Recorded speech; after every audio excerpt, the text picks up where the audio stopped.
31 अक्टूबर सरदार साहब की जयंती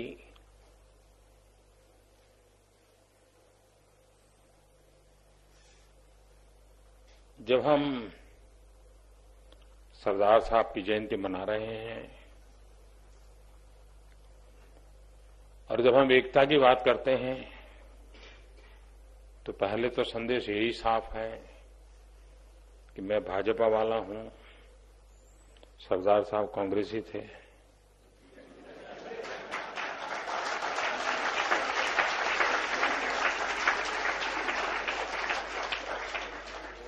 लेकिन उतने ही शान से, उतने ही आदर के साथ इस काम को हम कर रहे हैं, क्योंकि हर महापुरुष के अपने अपने कालखंड में अलग अलग विचार रहते हैं और विचार के साथ विवाद भी बहुत स्वाभाविक होते हैं। लेकिन महापुरुषों के योगदान को बाद की पीढ़ियों ने बांटने के लिए उपयोग करने का हक नहीं है।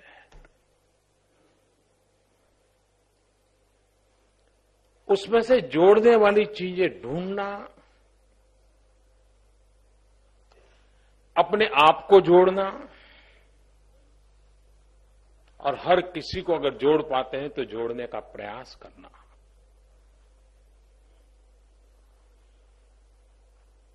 मैं हैरान, कुछ लोग मुझे इस पर आरोप लगा रहे हैं कि आप कौन होते हैं सरदार साहब की जयंती मनाने वाले। ये बात सही है, लेकिन सरदार साहब ऐसे थे जिसके परिवार ने कोई कॉपीराइट लिया हुआ नहीं है।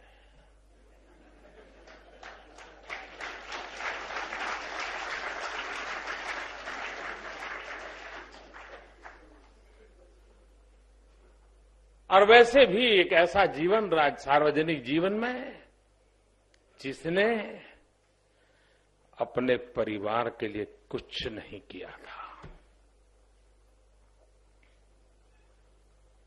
जो भी किया, जितना भी किया, दायित्व के रूप में किया, जिम्मेवारी के रूप में किया, सिर्फ और सिर्फ देश के लिए किया।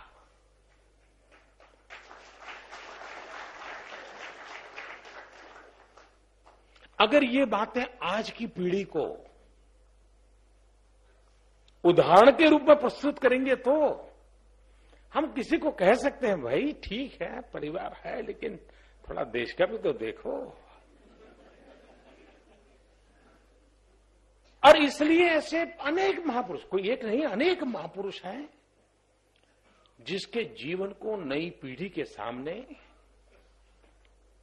आन बान शान के रूप में हमें प्रस्तुत करना चाहिए।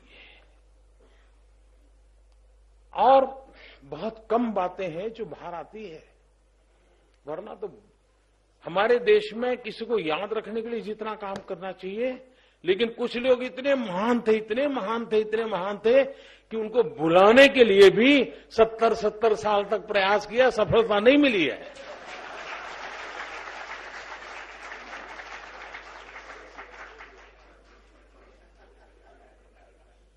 और इसलिए कई बातें, सरदार साहब के जीवन की कई बातें ऐसी हैं। कभी कभी हम सुनते हैं शासन व्यवस्था में विमेन रिजर्वेशन, महिलाओं के लिए आरक्षण। आपको ढेर सारे नाम मिलेंगे जो क्लेम करते होंगे या उनके चेले क्लेम करते होंगे कि विमेन आरक्षण का क्रेडिट फलाने फलाने को जाता है। लेकिन मैंने जितना पढ़ा है उसमें 1930 में जबकि सरदार वल्लभ भाई पटेल अहमदाबाद म्युनिसिपैलिटी के अध्यक्ष थे, उन्होंने 33% विमेन रिजर्वेशन का प्रस्ताव किया हुआ है।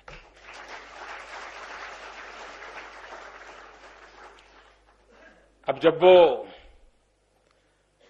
मुंबई प्रेसिडेंसी को गया तो उन्होंने इसको कचरे की टोकरी में डाल दिया, उसको मंजूर हो नहीं होने दिया। ये चीजें एक दीर्घदृष्टा महापुरुष कैसे सोचते हैं, इसके उदाहरण है। सरदार साहब के व्यक्तित्व की झलक महात्मा गांधी ने एक जगह पे बड़ी मजेदार लिखी है। अहमदाबाद के वो म्युनिसिपैलिटी के अध्यक्ष थे, तो वहां एक विक्टोरिया गार्डन है अहमदाबाद में, और ये सरदार साहब कैसे सोचते थे, उन्होंने विक्टोरिया गार्डन में लोकमान्य तिलक की प्रतिमा बिठाई। कैसा लगा होगा उस समय अंग्रेजों को, आप कल्पना कर सकते हैं।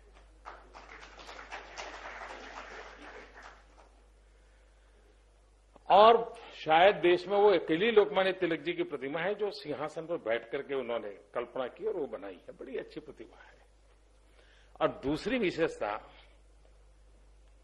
गांधी जी को आग्रह किया कि इसका लोकार्पण आप करो।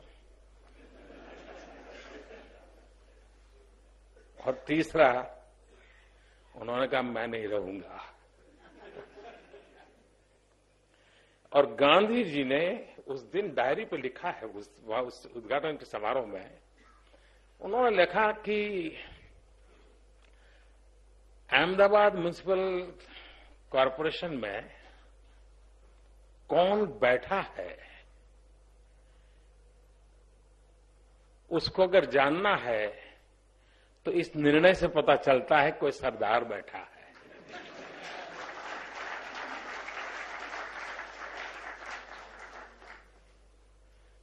शब्द अलग अलग हो सकते हैं, मुझे वाक्य पूरा याद नहीं है, लेकिन ये गांधी जी ने खुद ने कि सरदार ही अहमदाबाद म्युनिसिपैलिटी में आए हैं, मतलब अहमदाबाद में हिम्मत आई है। इस प्रकार का भाव उन्होंने व्यक्त किया। हम इतिहास में इस बात को जानते हैं, उसको वैसे ठीक ढंग से रखा नहीं जाता है। किसी दल के इतिहास को देखें तो भी इन पेजीज को कहीं शायद ढूंढना पड़े, हाल है। देश आजाद हुआ तब नेतृत्व देने का विषय था। राज्यों की तरफ से जो प्रस्ताव आए वे बहुतेक सरदार साहब के पक्ष में आए, पंडित नेहरू के पक्ष में नहीं आए। लेकिन गांधी जी का व्यक्तित्व ऐसा था, उनको लगा नहीं सरदार साहब होने के बजाय कोई और हो तो अच्छा हो। नेहरू को बनाने में उनको जरा शायद मन में ये भी रहा हो, मैं नहीं जानता रहा हो, लेकिन शायद मैं भी गुजराती और इसको भी गुजराती को बनाऊंगा तो पता नहीं।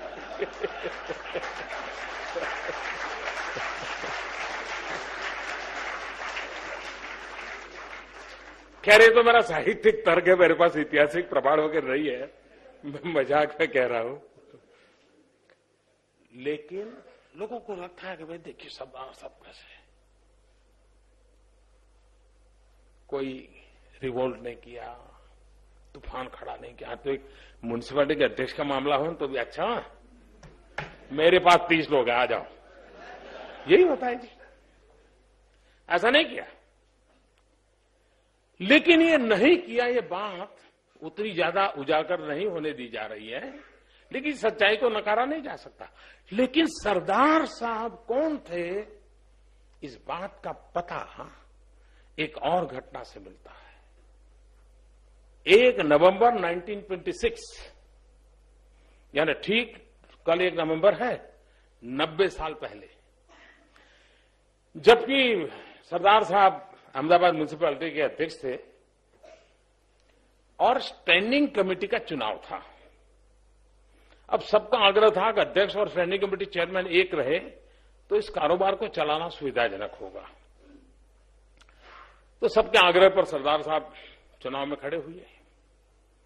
उनके सामने एक मिस्टर दौलत राय करके थे, वो खड़े हुए और दोनों को 23-23 वोट मिले। तब कास्टिंग वोट आया अध्यक्ष को करने का, जो सरदार पटेल थे। स्वयं उम्मीदवार भी थे और सबको कास्टिंग वोट करना था। और देश को आश्चर्य होगा, सरदार पटेल ने अपने खुद के खिलाफ वोट किया था।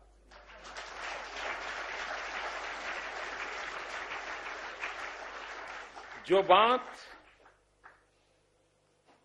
देश की आजादी के समय महात्मा गांधी के नजरों के सामने हुई थी, वो बात 1 नवंबर 1926, 90 साल पहले एक महापुरुष ने, जिस पर कोई गांधी का व्यक्तित्व का दबाव भी नहीं था उस समय, उनकी आत्मा की आवाज कह रही थी कि मुझे इस म्युनिसिपालिटी को चलाना है, कास्टिंग वोट से मैं बैठूं ठीक नहीं है, अच्छा होगा कास्टिंग वोट मेरे विपक्ष को मैं दे दूं और उसको मैं बिठा दूं। और बिठा दिया। क्या ये चीजें वर्तमान के राजनीतिक जीवन के हर छोटे मोटे व्यक्ति को सीखने के लिए काम आने वाली है कि नहीं है?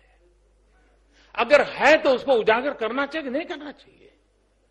बस इतना सा काम करने की मैं कोशिश कर रहा हूं।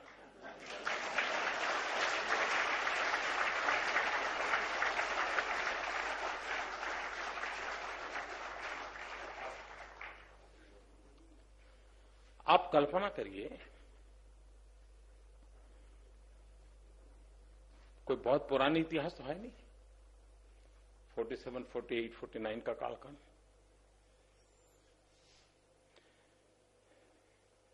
आज साहब कितना ही बड़ा नेता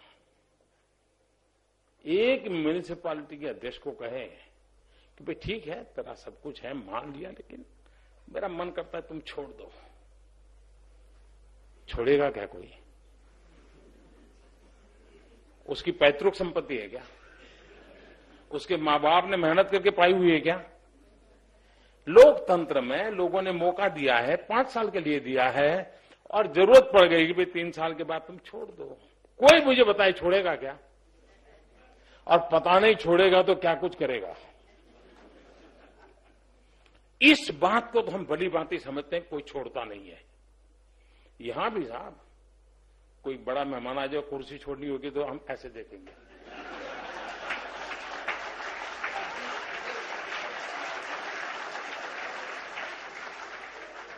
ऐसा लगेगा उसको पता ही नहीं वो आए हैं। मनुष्य का मूलभूत स्वभाव है साहब। हम बस में, विमान में दौरा कर जाते हैं, कभी ट्रैवलिंग करते हैं, बगल वाली सीट खाली है,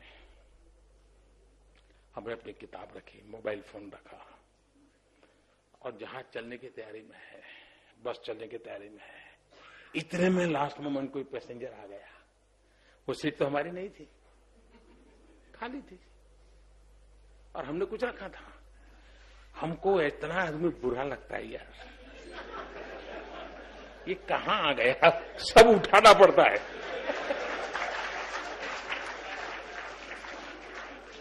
बस सच बोल रहा हूं ना, लेकिन आपको पूरा भरोसा, मैं आपकी बात नहीं बता रहा हूं। मनुष्य का स्वभाव है ये। लेकिन आप कल्पना कीजिए इस महापुरुष का व्यक्तित्व कैसा होगा। सरदार साहब के अंदर वो कौन सा तेज पुंज होगा, ऐसे ऐसे रजवाड़ों के पास गए जिनके पूर्वजों ने अपनी तलवार की नोक पर पाई हुई सत्ता थी, ये कभी अपने बाहुबल से पाई हुई थी, अपने पूर्वजों ने बलिदान दिए थे। लेकिन सरदार साहब ने कहा भाई वक्त बदल चुका है, देश चाहता है, और उन्होंने पल भर में सिग्नेचर कर दिया। पूर्वजों का सैकड़ों साल पुराना राजा रजवाड़ा का राजा पाठ दे दिया एक इंसान को। साहब कल्पना कीजिए उस व्यक्तित्व की ऊंचाई कितनी बड़ी होगी।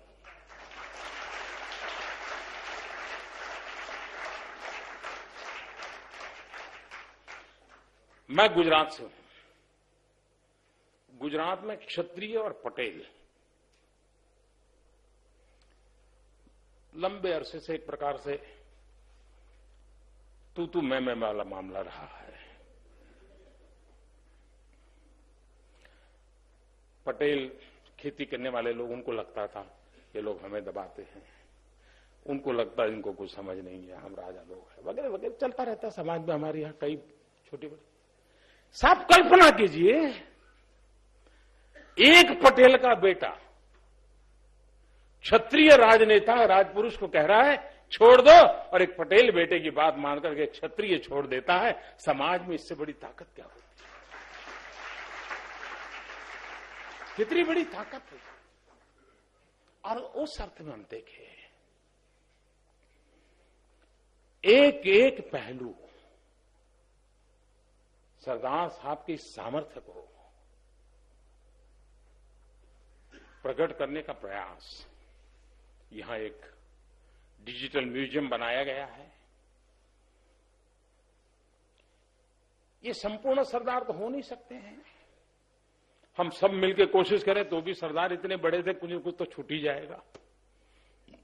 लेकिन सबने मिलकर के कोशिश की है, और संपूर्ण सरदार को पाने, देखने, समझने के लिए खिड़की खोलने का काम इस प्रयास में है। मैं इतना ही दावा करता हूं, ज्यादा नहीं करता हूं।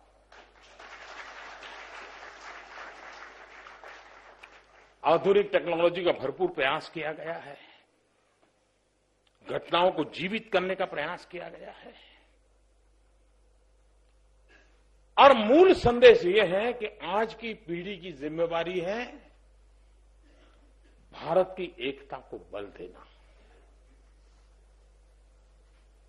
हम लोग सुबह शाम देखते होंगे, ऐसा लगता है जैसे हम बिखरने के लिए रास्ते खोज रहे हैं।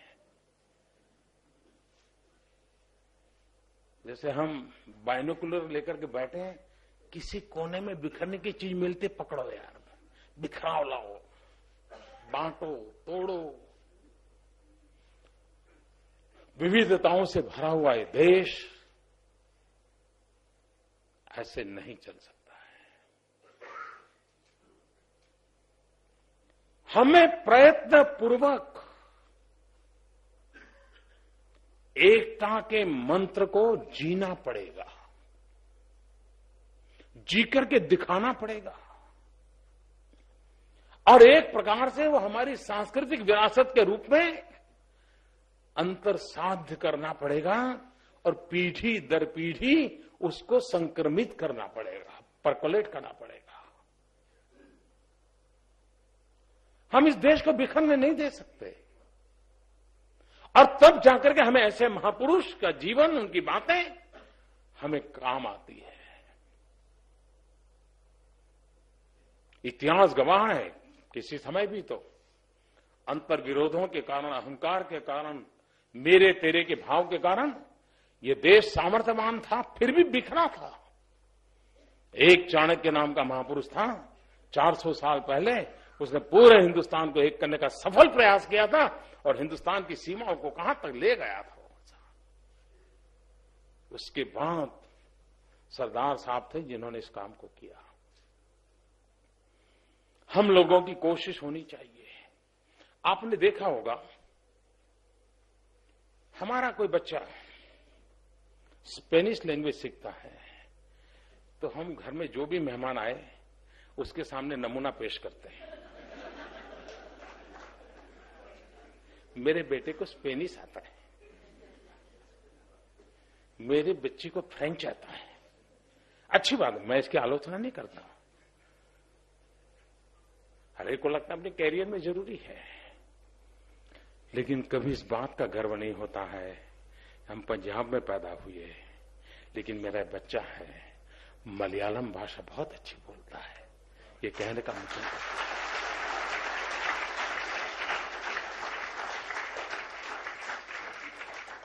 हम उड़ीसा में रहते थे, लेकिन मराठी बहुत बढ़िया बोलते थे, उसको मराठी कविताएं आती है। हमारे बच्चा है रेडियो पर सुबह सुबह रविंद्र संगीत सुनता है, उसको बंगाली गीत बहुत अच्छे लगते हैं, रविंद्र संगीत उसको बहुत प्यारा लगता है। ये मन क्यों नहीं करना चाहिए? मैं पंजाब में रहता हूं तो कभी मेहमान आते तो कहता हूं हमें डोसा बनाना आता है, ये तो सीख गए हैं। मैं केरल जाऊं, कोई कहे मोदी जी आप आए, चलो ढोकला खिला देता हूं। इन चीजों ने तो हमें थोड़ा बहुत अंतर संपर्क बढ़ा रहा है, लेकिन प्रयत्न पूर्वक हमने हमारे देश को जानना चाहिए, जीना चाहिए, हमें अपना विस्तार करना चाहिए। मैं किसी एक राज्य में भले पैदा हुआ, एक भाषा में भले पढ़ा बढ़ा, लेकिन ये मेरा देश है, सब कुछ मेरा है, मुझे उसके साथ जुड़ना चाहिए। ये गौरव का भाव हमें एकता के मंत्र को जीने के लिए रास्ता दिखाता है। हमारे देश में इस बात का तो बहुत झगड़ा हुआ, हिंदी भाषा को मानेंगे कि नहीं मानेंगे। लेकिन अगर हम केयरफुली, कुशलतापूर्वक सब भाषाओं को अपने में समेटे तो इस संघर्ष के लिए कोई चांस नहीं है जी। आप देखिए, कभी कभी कोई शब्द हमें ध्यान नहीं आता है तो हम अंग्रेजी शब्द का उपयोग करते हैं। अपनी भाषा में समझता नहीं तो हम बड़ी आसानी से अंग्रेजी शब्द बोल लेते हैं। लेकिन कभी कभार ध्यान में आता है मेरी भाषा में अच्छा शब्द नहीं है तो मैं अंग्रेजी की मदद लेता हूं। लेकिन अगर मराठी भाषा देखूं, बंगाली देखूं, तमिल देखूं तो इसके लिए बढ़िया शब्द उन्होंने खोज के निकाला है। मैं क्यों ना उसको एडॉप्ट करूं? मैं आसानी से मेरे देश की किसी भाषा का अच्छा शब्द है तो एडॉप्ट क्यों ना करूं? लेकिन ये मुझे ज्ञान ही नहीं है, उस अज्ञान में से मुझे मुक्ति मिलनी चाहिए, अपनों को जानना चाहिए। ये एक छोटा सा प्रयास है, इसमें बोल चाल के 100 वाक्य निकाले। कैसे हो, नजदीक में अच्छा खाना कहां मिलेगा, इस शहर की जनसंख्या कितनी है, ऑटो रिक्शा का स्टैंड कहां, छोटे छोटे सवाल। मुझे बीमारी जैसा लगता है कि नजदीक में कोई डॉक्टर मिलेंगे क्या, ऐसे छोटे छोटे वाक्य। हर भाषा में वो वाक्य उपलब्ध है। जिस दिन लोगों के हाथ में ये ऑनलाइन भी अवेलेबल है, उसको लगेगा अच्छा भी हम केरल जा रहे हैं, चलिए यार 100 वाक्य पकड़ ले, कि मुश्किल नहीं हो जाएगा, इससे बात कर लेंगे, मिल जाएगा। हमारी अपनी विरासत, एक भारत श्रेष्ठ भारत, इस कार्यक्रम को आज हम इस कार्यक्रम के माध्यम से लॉन्च कर रहे हैं। और प्रयास शुरू में ये है, आपने देखा होगा देश में हर किसी को ग्लोबल बनने का तो बड़ा आवश्यकता भी है, मैं इसका विरोधी नहीं हूं। एक राज्य रशिया के एक राज्य के साथ तो जुड़ जाएगा, एक शहर अमेरिका के एक शहर से तो जुड़ जाएगा, लेकिन मेरे अपने देश में मैं किसी शहर से जुड़ूं, मैं अपने ही देश में किसी राज्य से जुड़ूं, मैं अपने ही देश में किसी यूनिवर्सिटी से जुड़ूं, इन चीजों को हम क्यों नहीं करते? ये सहज चीजें हैं जो ताकत बढ़ाती हैं। आज जिन 6 राज्यों ने दूसरे के राज्य के साथ समझौता किया है, उसका मतलब हुआ कि 1 साल के लिए ये राज्य उस राज्य के साथ अलग अलग प्रकार के ऐसे काम करेंगे ताकि दोनों एक दूसरे को भली भांति समझे, सहयोग करें और विकास की यात्रा में सहयात्री बने। कार्यक्रमों का स्वरूप बड़ा बोझिल रखने की जरूरत नहीं, हल्का फुल्का। मान लीजिए केरल ने महाराष्ट्र के साथ समझौता किया, अच्छा मान लीजिए उड़ीसा और महाराष्ट्र हुआ शायद, उड़ीसा और महाराष्ट्र किया ना, मान लीजिए उड़ीसा और महाराष्ट्र ने समझौता किया।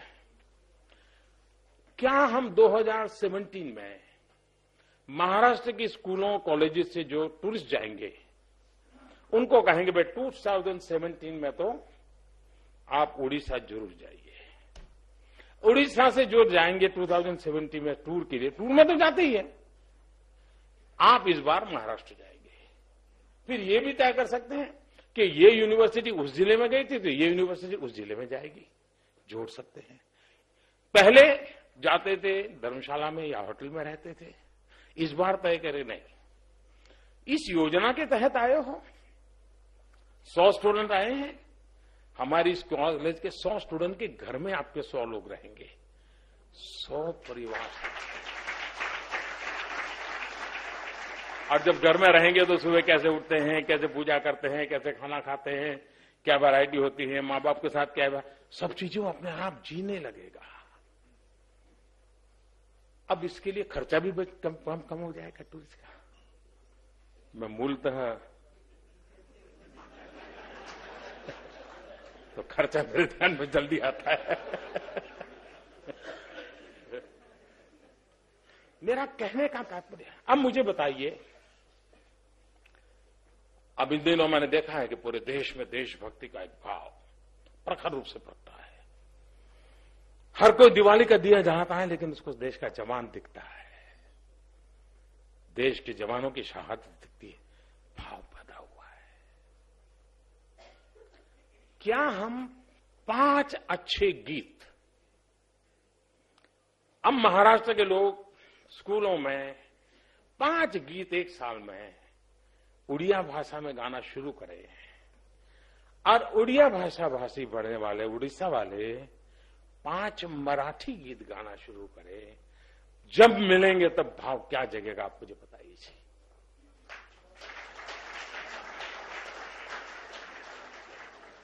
हमारी कहावतें किसी भी भाषा में हम बोलते होंगे, लेकिन आपने देखा होगा कि हमारी कहावतों का जो सेंट्रल थ्रेड होता है वो कॉमन होता है। शब्द अलग होंगे, अभिव्यक्ति अलग होगी, लेकिन जब सुनेंगे और अर्थ समझेंगे तो पता, अच्छा ये कहावत हमारे हरियाणवी में भी है यार, हम भी तो कभी बोलते हैं। इसका मतलब कि हमें जोड़ने वाली ताकत तो पड़ी है। एक बार पता चल जाता है, यार तुम भी तो वही बात करते हो जो मैं करता हूं, मतलब तुम और मैं भाषा अलग हो लेकिन अलग नहीं है, पहनाव अलग हो अलग नहीं है, खान पान अलग हो नहीं है, हम एक है, ये अपने आप पैदा होगा। देश में बिखराव के लिए बहुत रास्ते खोजे गए हैं, एकता को तो हमने टेकन फॉर ग्रांटेड मान लिया, और उसके कारण बिखराव ने क्या बर्बादी लाई है उस पर हमारा ध्यान नहीं गया। 50 साल में इतनी बुराइयों को हमने अपने अंदर ऐसा प्रवेश कर दिया है कि वो बुरा है वो भी पता नहीं चलता, इतनी हद तक घुस गया है। तब जाकर के हमें प्रयत्न पूर्वक एकता को जो वाले जितनी चीजें हैं उसको पकड़ना होगा। और मैं इसको सिर्फ स्कूल कॉलेज तक सीमित रखना नहीं चाहता। मान लीजिए उड़ीसा के किसान मछली के काम में बहुत अच्छा काम कर रहे हैं, छोटे छोटे तालाब में भी अच्छी मछली तैयार करते हैं, अच्छा मार्केट मिलता है। तो महाराष्ट्र में भी तो छोटे छोटे तालाब में मछली पैदा करने वालों को आकर के सिखा सकते हैं। महाराष्ट्र के लोग उड़ीसा में जाकर के अच्छी मछली, ज्यादा मछली कैसी होती है सीख सकते हैं, सिखा सकते हैं, आर्थिक दृष्टि से भी लाभ सकता है। मान लीजिए वो उनकी खेती पेड़ी, चावल की खेती करने का उनका तरीका है, वहां ज्यादा पानी है, यहां पर चावल की खेती करने की दिक्कत है, क्या उनको कम पानी से चावल पकाना सिखाया जाए, और उनकी ज्यादा इल्ड है वो यहाँ के किसानों को सिखाया जाए, एग्रीकल्चर रिवॉल्यूशन का वो कारण बन सकता है, नहीं बन सकता है। बिना किसी यूनिवर्सिटी की मदद 2 क्षेत्र के किसान अपने अनुभवों को शेयर करें, हो सकता है कि नई चीज दुनिया को दे सकते हैं। फिल्में आज तो डबिंग हो सकता है, कोई बड़ा महंगा भी नहीं होता है। अगर मान लीजिए महाराष्ट्र उड़िया फिल्मों का फेस्टिवल करे, बॉलीवुड वालों को परेशानी नहीं होगी ना, लेकिन करे, मुंबई में मत करना, कहीं और करना, करे मानो, और उड़ीसा वाले मराठी फिल्मों का करे, भाषा को सहज समझा जाएगा। कभी उड़ीसा और महाराष्ट्र के सभी विधायकों का संयुक्त सम्मेलन हो सकता है क्या?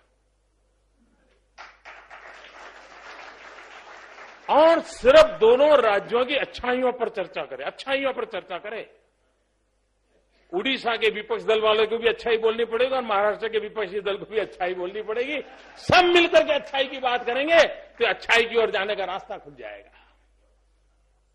मेरा कहने का तात्पर्य है कि हमारे देश में एक दूसरे से सीखना, पाना, समझना बहुत कुछ है। हमारा अज्ञान, हमारा अनभिज्ञता, ये हमारी सबसे बड़ी रुकावट बन चुका है। एक भारत श्रेष्ठ भारत एक जन आंदोलन में परिवर्तित करना है, विशेष रूप से परिवर्तित करना है। आज सरदार साहब की जन्म जयंती पर इस महाअभियान का भी आरंभ हो रहा है। सिर्फ और सिर्फ जोड़ने के लिए है, और जोड़ने के लिए कोई नया एकता का इंजेक्शन नहीं देना है, बाहर से कोई इंटरवेंट नहीं करना है। राख लगी है, सिर्फ उसको निकाल करके उस ज्वाला को प्रज्वलित करना है, उस चेतना को प्रज्वलित करना है। और उसी बात को लेकर के मैं खास करके आपसे तो आग्रह करूंगा कि आप जरूर, जल्दी होगा तो भी जरूर देख के जाइए प्रदर्शनी को, और भी लोगों को प्रेरित करें। और इस प्रदर्शनी को सिर्फ स्टूडेंट देखे ऐसा नहीं, समाज के प्रबुद्ध लोग परिवार के साथ आने की आदत बनाए, उन्हें पता चले कि महापुरुष कौन थे, क्या क्या करके गए, और जो जीवन जी के गए हैं उससे बड़ी प्रेरणा नहीं होती है। मुझे विश्वास है कि ये प्रयास न सिर्फ सरदार साहब को अंजलि है, लेकिन सरदार साहब ने जो हमें रास्ता दिखाया है उस रास्ते पर चलने का एक प्रामाणिक प्रयास है। मैं फिर एक बार पार्थसारथी जी, उनकी पूरी टीम को इस भगीरथ कार्य के लिए बधाई देता हूं। जैसे आज आप एक म्यूजियम देख रहे हैं, मैंने एक प्रयास शुरू किया है, आजादी के आंदोलन की बातें। सचमुच में बताता हूं, हमने देश के नागरिकों के साथ बहुत अन्याय किया है। आजादी का आंदोलन ये नेताओं का आंदोलन नहीं था। आजादी का आंदोलन जन सामान्य का आंदोलन था। बहुत कम लोगों का मालूम होगा, 1857 में इस देश के ट्राइबल्स ने, बिरसा मुंडा समेत, जितना बलिदान इस देश के आदिवासियों ने दिया है, हम कल्पना नहीं कर सकते जी। लेकिन न आप में से किसी को पढ़ाया गया होगा, न किसी को पता होगा। हमने सोचा है, शुरुआत में हर राज्य में जहां जहां आदिवासी जनसंख्या और आदिवासियों से जुड़ी घटनाएं हैं, एक वर्चुअल म्यूजियम आजादी के आंदोलन में आदिवासियों का योगदान, इस पर हम बनाएंगे। इस देश के लोगों ने इतना सारा दिया है जी, हम उस चीजों को जानने के लिए प्रयास करें, बनना है। धीरे धीरे मैं इन चीजों को और आगे बढ़ाना चाहता हूं, और टेक्नोलॉजी के कारण ये चीजें कम खर्चे में हो सकती है, आजकल छोटी जगह में हो सकती है, और आने वाला व्यक्ति अपने सीमित समय में भी बहुत सी चीजों को काफी अच्छी तरह अनुभव कर सकता है। 3D के कारण और ज्यादा लाभ ले सकता है। इंटरेक्टिव होने का कारण बच्चों के लिए वो शिक्षा का कारण बन सकता है। इस एक भारत श्रेष्ठ भारत में मेरी कल्पना यह है कि राज्य अपने राज्य के संबंधित मिनिमम 5000 क्वेश्चंस का एक डाटा बैंक बनाए। राज्य के संबंध में सवाल हो, उसमें जवाब भी हो, ऑनलाइन अवेलेबल हो, कि भाई राज्य का सबसे पहला हॉकी प्लेयर कौन था, राज्य का सबसे पहला कबड्डी प्लेयर कौन था, नेशनल प्लेयर कौन कौन है, कौन सी इमारत कब किसने बनाई थी, छत्रपति शिवाजी महाराज कहां रहते थे, क्या सारे इतिहास हो, लोक कथाएं हो, 5000 सवालों का बैंक। फिर उसकी क्विज कंपटीशन करें, स्टेट में भी करें। अब मान लीजिए महाराष्ट्र की 5000 सवालों की क्विज बैंक है, उड़ीसा की 5000 सवालों की क्विज बैंक है। महाराष्ट्र के बच्चे उड़ीसा के क्विज कंपटीशन में भाग लें, उड़ीसा के बच्चे महाराष्ट्र की क्विज कंपटीशन में भाग लें।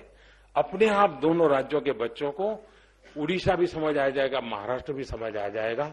ये पूरे देश में